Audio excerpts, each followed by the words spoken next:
Hey guys, another video again. Sorry it's been so late, but you know what life's like these days. There's a lot of work to do, a lot of things to happen.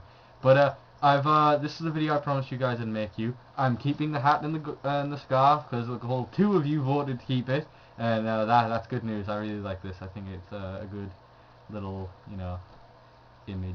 It's good. Anyways, okay, so this is my own personal theory that me and a friend, Mr.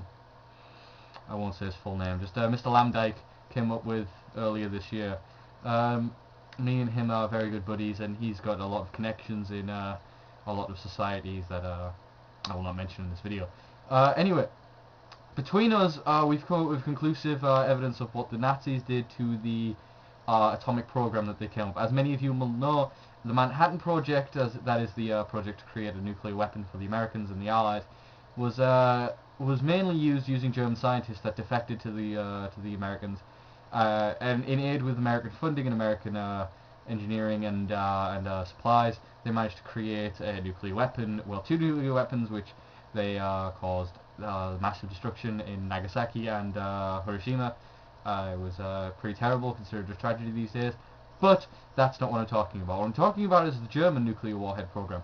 Now, as I've already said, and as the most astute of you will have picked up, that I already said that the German scientists are the ones who they're the ones who invented the nuclear weapon. I mean, it's a shocking fact, but there you go. It's true. You can look it up. There's many lists online of who were involved in the Manhattan Project. It's no secret. It's not one of the many secrets in the world. I mean, it's not a conspiracy. The list is there who worked on it. So you can go research my claims if you want.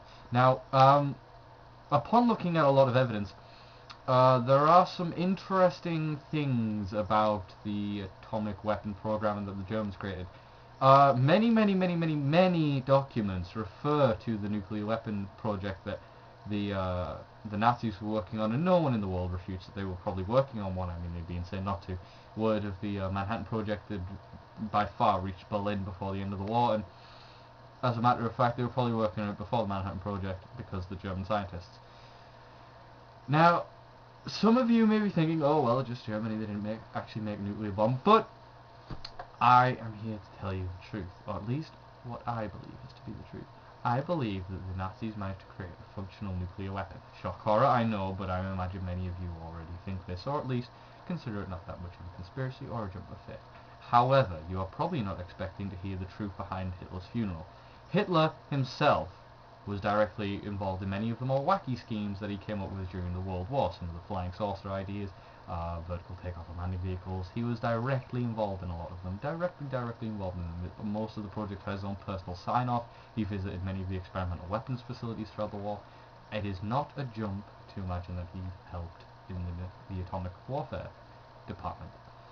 This also compounds into the fact that Hitler killed himself. A brave, and I'm going to use some adjectives that you may not like associated with a dictator, but many of you will understand them and treat them as they are, simply words that describe a man. His acts as this man are irrefutably evil and menacing and horrible, but these adjectives still refer to him. He was a brave, courageous, strong-minded, incredibly strong-willed, very charismatic, very powerful, very smart man. He believed 100% in his idea, and he believed 100% in his idea until the end, when, for some reason, he shot himself. Does that sound like a strong-willed, very intelligent, very confident, very powerful man? No. Especially not a man who had the charisma and power to probably get out of going to death for his crimes. He could have escaped. Many people believe that he did escape to somewhere such as Antarctica or South America.